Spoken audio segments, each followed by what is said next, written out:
ولی ما میدونیم که رحمانوف زندانی کرده است، ما میدونیم که رحمانوف کشته است، ما میدونیم که رحمانوف این کار کرده است. و در یگون خطا نداریم، و در یگون غلط نکردیم، و در یگون علم عالی در کار لازم نداریم که ما باید علم همون مسئله را بدانیم و بعد از اون با رحمانوف سر پنجه نزنیم.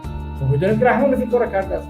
پس وقتی میگم من ملت تاجیک قصدگیر است، اکنون فهمیده است که تاجیک‌های رحمانوف شخصی که با مادرشون گویا طبابت غلط کرد وزیر تندرستی را زدن، او آدمی که جسدش از روسیه روان کردن، او انسانی که پدرش برادرش نزدیکش زندانی کردن، کشتن، از زندان مردهش برآوردن، اونها خواست از کی بگیرن؟ از یوسف رحمان بگیرن، از منصور عمرov خواست بگیرن، از یکیموف لعنت کرده الله خواست بگیرن، از کی باید خواست بگیرن؟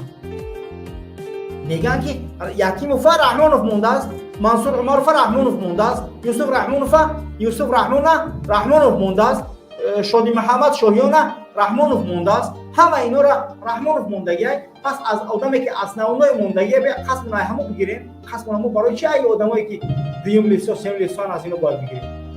اکنون ملت فهمیده است که ملت تاجیک تو چی گونه حتی جیانای رحمانوف خودش قصیرن. انا که رحمانوف قصیر یعنی جیانا دیدی، انا که بفهم که ملت چخیل برای مادرش، برای پدرش، برای برادرش، برای این قدر زندانی و این قدر خونه که تو ریختگی لعنت کرده الله چگونه است پس نگیرن.